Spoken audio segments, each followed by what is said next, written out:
ನಮಸ್ಕಾರ. ಭಾರತದ ಪ್ರಸಿದ್ಧ ಆಂದೋಲನ ಜೀವಿ ಯೋಗೇಂದ್ರ ಯಾದವ್ ಅವರು ಇವತ್ತು ಬೆಂಗಳೂರಿನಲ್ಲಿದ್ದಾರೆ.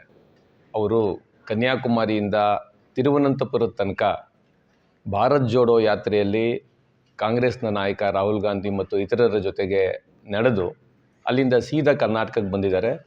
ಭಾರತ್ ಜೋಡೋ ಕುರಿತಾಗಿ ಕರ್ನಾಟಕದ ಜನಾಂದೋಲನಗಳು ಒಗ್ಗೂಡಬೇಕು ಅನ್ನುವಂಥ ಪ್ರಯತ್ನದ ಭಾಗವಾಗಿ ಇಲ್ಲಿದ್ದಾರೆ. ಆದರೆ ಇದರ ಬಗ್ಗೆ ಹಲವಾರು ಪ್ರಶ್ನೆಗಳಿವೆ. 2019ರಲ್ಲಿ ಕಾಂಗ್ರೆಸ್ನ ಕುರಿತಾಗಿ ಒಂದು ತೀಕ್ಷ್ಣ ಟೀಕೆಯನ್ನು ಯೋಗೇಂದ್ರ ಯಾದವ್ ಅವರು ಮಾಡಿದರು. ಇವತ್ತು ಇಡೀ ದೇಶದಲ್ಲಿ ಇಂಥದ್ದೊಂದು ವಿಚಿತ್ರ ಇದೆ. ತಮ್ಮ ಜೀವನದ ಉದ್ದಕ್ಕೂ ಕಾಂಗ್ರೆಸ್ನ ವಿರುದ್ಧ ಕೆಲಸ ಮಾಡಿದಂಥ, ಚಿಂತಿಸಿದಂಥ, ಹೋರಾಟ ಮಾಡಿದಂಥ ಭಾಳ ಜನ ಯಾವುದೋ ರೀತಿಯಲ್ಲಿ ಕಾಂಗ್ರೆಸ್ನ ಜೊತೆಗೂಡಿ ಕೆಲಸ ಮಾಡ್ತಾ ಇರುವಂಥ ವಿದ್ಯಮಾನ ನಾವು ನೋಡ್ತಾ ಇದ್ದೀವಿ. ಅದರಲ್ಲಿ ಯೋಗೇಂದ್ರ ಯಾದವ್ ಅವ್ರದ್ದು ಇನ್ನೊಂದು ವಿಶೇಷವಾದಂಥ ವಿದ್ಯಮಾನ ಆಗಿದೆ. ಕಳೆದ 12 ವರ್ಷಗಳಿಂದ ಸತತವಾಗಿ ಒಂದಲ್ಲ ಒಂದು ಜನ ಹೋರಾಟದ ಜೊತೆಯಲ್ಲಿ ನಿರಂತರವಾಗಿ ಇರತಕ್ಕಂಥ ಯೋಗೇಂದ್ರ ಯಾದವ್ ಅವರು 2019ರಲ್ಲಿ ಕಾಂಗ್ರೆಸ್ಸು ಡೈ ಅಂತ ಹೇಳಿದರು.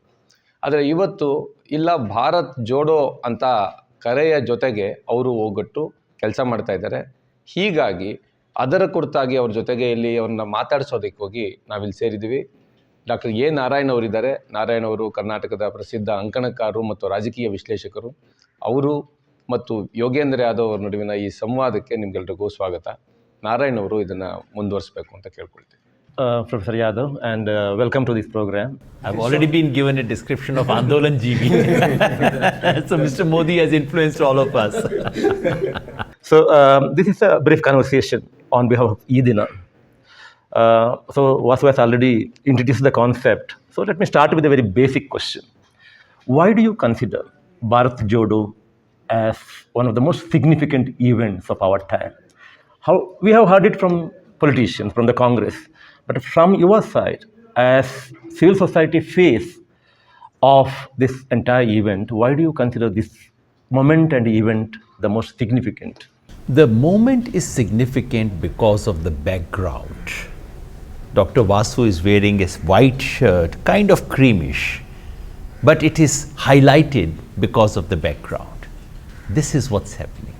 The background is dark today. What kind of a country are we living in, Narayan? This is a country where rapists and murderers are being felicitated, are being garlanded because the woman they raped happened to be from some other religion. This is a country where everything is Hindu-Muslim. Even disease, pandemic is Hindu-Muslim. This is a country where in the last 2 years, where every single Indian family has gone down in its economic status, but 2 people have gone up and up and up, and no one talks about it. This is a country where our constitution is being shredded every day. In that context, if there is one thing which is needed, what is being torn apart is the nationhood of India. If I could put it in my language, I would need half an hour to explain it, so I'll not get into details of that. It is India's Swadharma, which is under attack today like never before. And in that context, if someone says Bharat Jodo, I want to hold his hand. I want to say, I'm your friend. When your house is on fire, when your neighborhood is on fire, anyone who's holding a bucket of water is your friend. Anyone who's trying to put more fire to it or put more petrol to it is your enemy. This is the state of our country today. So, if Congress, Rahul Gandhi, or tomorrow CPM, or TMC, or DMK, anyone with a bucket of water is someone I would go hold their hand. I would be their friend. I may criticize them later. I reserve my right to differ with them. But in this crisis, not doing that is adharma. I will not do that. So you will criticize them later. Now, the perception is that you had criticized them earlier. So your previous position was that Congress should disappear from the scene and some new experiment will have to happen. That appeared a fresh streak of thinking at that point in time. And now this transformation from that position to the current position, does it suggest somehow that to lead a movement like this, we don't have any alternative but the Congress? Allow me to add to what you have said. I wrote that I said Congress must die. Yeah. I wrote an article explaining fully. Somehow people don't, in this country people read headlines. No one reads the article. Probably you first tweeted. Yeah. So then you wrote an article in Indian Express. First said that on Rajdeep's show, Rajdeep Sardesai's show, tweeted it, then wrote, next day or 2 days later, I wrote an article explaining what I mean. Because many of your friends also criticized you for that statement. That's right. So, on relationship with Congress, let me put the record absolutely straight. I came to public life because I saw Congress being defeated with my own eyes. March 1977, I was standing outside the kacheri of my small town, Sri Ganganagar. Results were coming. Akashvani was not giving any results. They were only giving results from Andhra Pradesh where Congress was winning. Maybe Karnataka. Then came, and no, Karnataka came later, only Andhra results were being given because Congress. And then came BBC news. Indira Gandhi trailing in Raebareli, Sanjay Gandhi trailing in Amethi. And the spark and light that I saw in people's eyes, that for me was a democratic moment of India. That is what brought me to public life. I feel proud of it. 1984, I saw with my own eyes. It is one of the darkest moments of our democracy. As an Indian, I've always felt ashamed of it. And I've held rulers of that day responsible, morally responsible for what happened there. If growing up in the 80s and 90s, who do you oppose in the 80s? I grew up, my political upbringing is in the 1980s. Who do you oppose? The establishment of the day, which is Congress. So we've opposed Congress. And if I have taken any lathi blows from any regime so far, it is not from BJP, but from Congress regimes. So coming from that socialist and Lohiyite background, opposing the establishment, opposing the Congress was natural. But what I wrote in 2019 was not only because of that.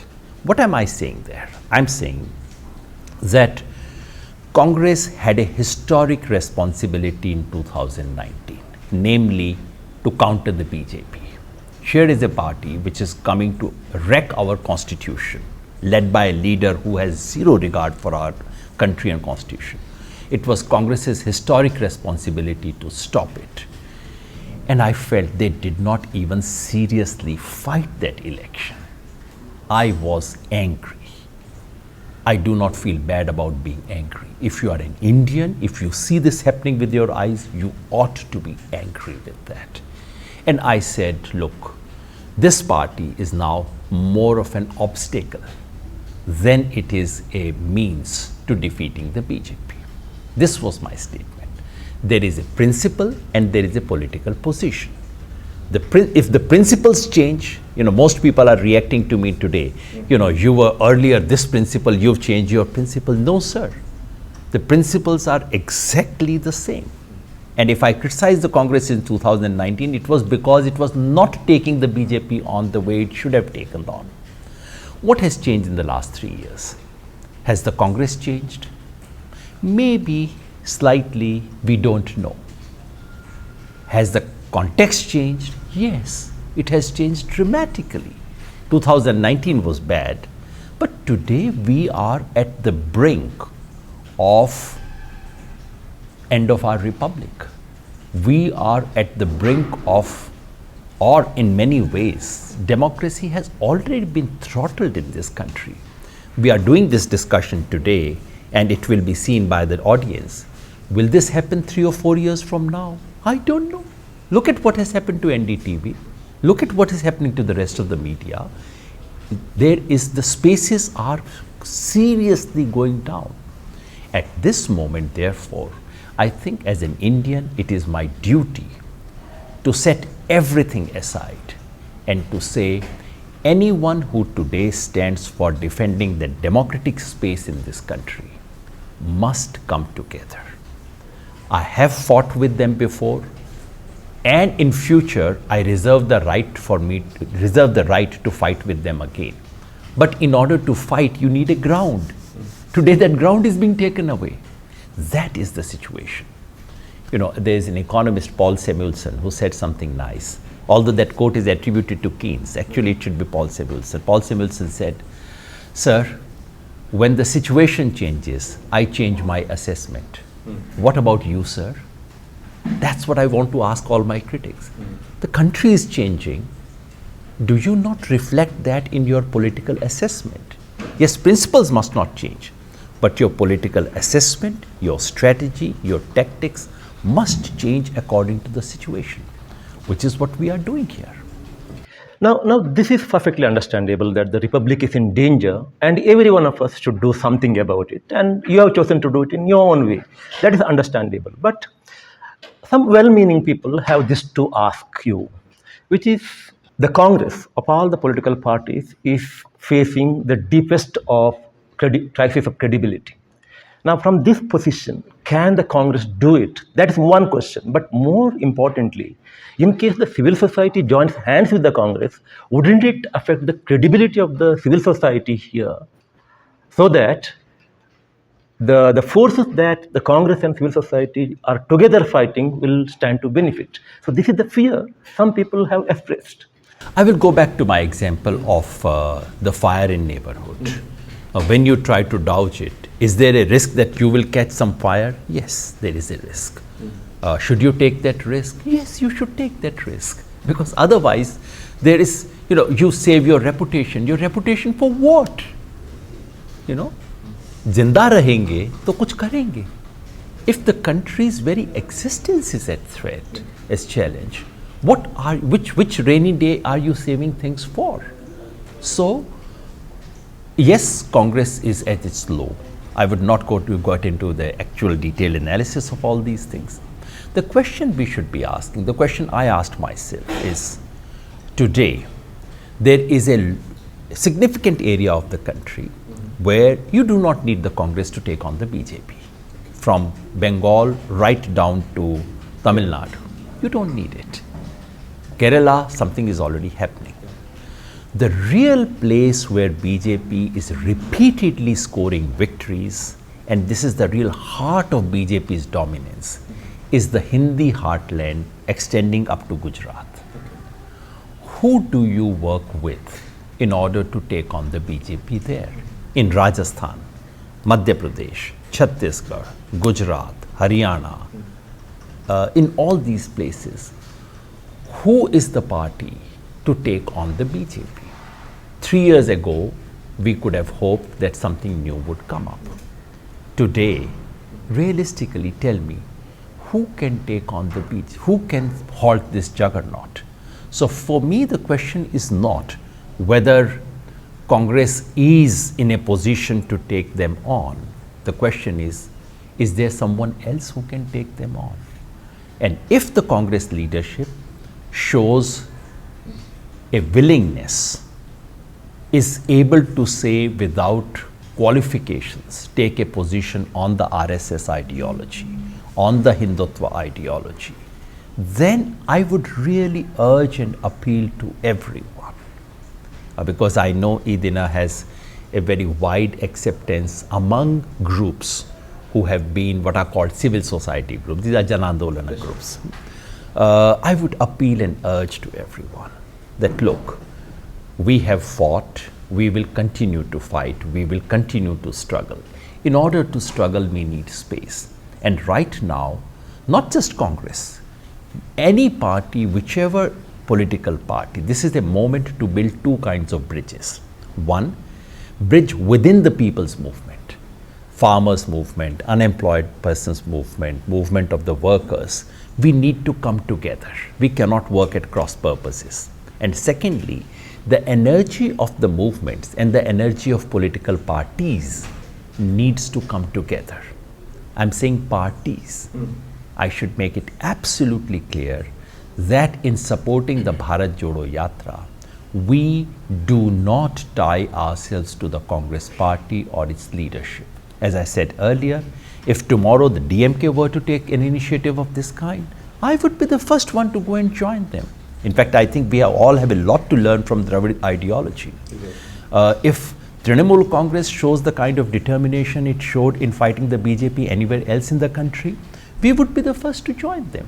So today is a moment, because I do believe that the energy that this country has in taking on this destructive ideology, I call it Vidharma. You know, there is a Swadharma of India, which is inscribed in our constitution. There is Adharma, which has been practiced for last 70 years by all political parties. But now we are confronted with Vidharma, people who look into our eyes and say, I don't believe in it. In order to take on this Vidharma, a predominant population of this country, the overwhelming mood and legacy of this country is against this Vidharma, but it is fragmented. It is fragmented in movements and parties. Movements themselves are fragmented. Parties are against each other, playing all kinds of small games of who would become the prime minister, who would get all this. Your and my job is to bring the movements together, somehow get the opposition political parties to somewhat align with each other. They will never perfectly align with each other. And then create a bridge between these two forces. Once this creates, I'm absolutely confident that this energy is many, many times more than what RSS and BJP can ever muster. Because remember, they have media, not Edina, but most of 95% of this media is captured. That's in their pocket right now. They have media, they have money, they have machine, they have all kinds of infrastructure to support them. But we are not helpless. We have the mitti of this country, the soil of this country, 5,000 years of civilizational heritage is with me. Basavanna is with me, not with them. We have the legacy of the freedom struggle of this country. Gandhi is with me, not with them. And we have the constitution of this country. Baba Sahib is with me, not with them. We are the majority. We are the dominant mood of this country. But we have allowed ourselves to be fractured. And what I'm doing is just trying to build a bridge to connect. But how do you think that this bridge is going to be built through and during this Bharat Jodo Yatra? On the face of it, the yatra would look like a Congress roadshow. These are political parties, local people are excited and they do that, etc. And I'm not saying it has already become a Bharat Jodo Yatra. It should aspire to become a Bharat Jodo Yatra. When it began in Kanyakumari, what Rahul Gandhi spoke there was truly in the spirit of Bharat Jodo. It was not a, Congress is great, let's build Congress, we will defeat this party. No, it was about this country and what is happening to this. Now that spirit needs to be translated into the day-to-day working of this yatra. I really believe and hope, and I especially hope in Karnataka, because Karnataka has one of the most vibrant Janandolan in this country. Vibrant in terms of energy and deep in terms of ideology. I do hope that when the yatra turns into Karnataka, we would have lots of other activities happening simultaneously, which are about Bharat Jodo. We've done some small experiments. We've used a little band, a Bharat Jodo band, which is being tied. That's of course symbolic. Because Bharat Jodo has to be of many kinds. The most immediate thing that comes to anyone's mind is Hindu-Muslim, because BJP has made it so much Hindu-Muslim. But we should not get into that trap. If BJP does Hindu-Muslim all the time, we should not start doing Muslim-Hindu all the time. Bharat Jodo is required. For me, what is Bharat Jodo? Bharat ko bhavishya se jodo, lok ko tantra se jodo, because right now tantra is standing on the head of lok. Lok ko tantra se jodo, gana ko rajya se jodo, dharma ko marma se jodo. Marma is the essence of a religion. So it's not just Hindu Muslims that need to be. Hindus need to be united to the essence of Hinduism. Muslims need to be united with the essence of Islam. And karma ko garva se jodo, dignity of labor, those who are really building this country, they need to have a dignified share in the building of this country. Can you translate these phrases into English, these slogans into English? You know, as I was saying before we began this interview, Hindi is better for I that. don't think in English. Probably we can do it better in Kannada. For example, ಗರ್ಮ್ ಸೆ ಗರ್ವ್ ಸೆ ಜೋಡೋಣ, ಕಾಯಕವನ್ನ ಘನತೆ ಜೊತೆಗೆ ಜೋಡಿಸು ಅಂತ ಹೇಳ್ಬೋದು. ಆ ರೀತಿಯಲ್ಲಿ probably we can do much better. Yeah, our languages are closer. English is still an auntie. Alien, yeah. Kannada is my mausi. English is my auntie. Yeah, that's the difference. So I go through my mausi better than my auntie. Can you unpack this vidharm, the idea of vidharm? It is not adharm, but it is vidharm that we are seeing now. Yeah. So is it possible for us to unpack it a little? Yeah. What is dharma? Dharma is your sense of duty, a vision, righteousness. What is right? So forget Hindu, Muslim. These are religions and denominations. I'm not speaking of that. Dharma has very deep connotation in our culture. Dharma is virtuousness. What is the right conduct? Now, in reality, most civilizations hold certain ideas, and most people, most of the time, fail to achieve it.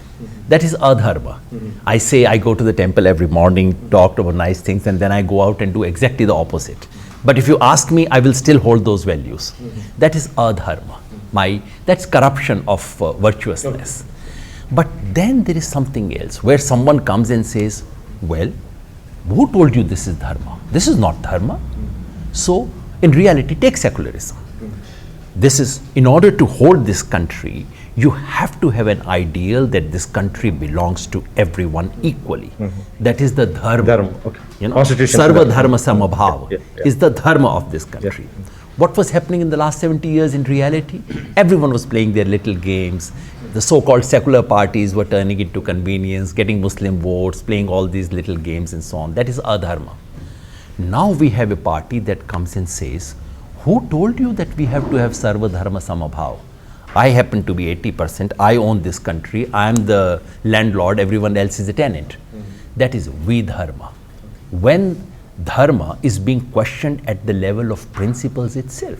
So we for the first time have a party in power that actually disagrees with the constitution of this country, that never believed in the flag of this country, that has an express objective of changing the constitution. And constitution for me is sacred, not only because it is a product of a constituent assembly like it is in every country, because the constitution of India is the sum and substance. In Hindi we say kapda chhan nichod. You know, it's the sum and substance of our freedom struggle, the consensus achieved during the freedom struggle. And that in turn is the essence of our civilizational heritage. So for the first time we have a political party which happens to have come to power, which is opposed to the document of the constitution, consensus of our freedom struggle, and the essence of our civilization. This is vidharma. And this troubles me more because this is the biggest challenge. It is the Swadharma of India has faced many challenges. Emergency was one clear challenge. 1984 is the biggest blot on this. 2002 is another blot. But every time it was challenged in bits and pieces. Indira Gandhi never said we should not have democracy. Yeah. She never, even suspended it for some time. after 1984, no one from the Congress said, you know, this country doesn't belong to six.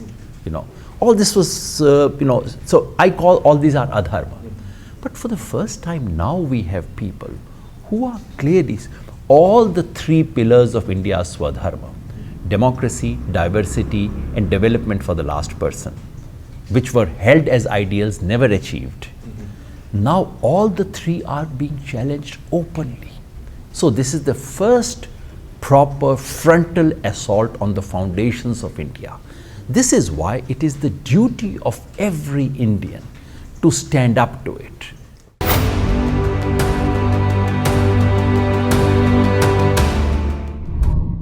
ಮತ್ತಷ್ಟು ವಿಶೇಷ ವಿಡಿಯೋಗಳನ್ನು ನೋಡಲು ಮತ್ತು ಹೊಸ ವಿಡಿಯೋಗಳ ಬಗ್ಗೆ ತಿಳಿಯಲು ಈ ದಿನ .com ಯೂಟ್ಯೂಬ್ ಚಾನೆಲ್ ಸಬ್ಸ್ಕ್ರೈಬ್ ಮಾಡಿ ಮತ್ತು ಬೆಲ್ ಐಕಾನ್ ಕ್ಲಿಕ್ ಮಾಡಿ.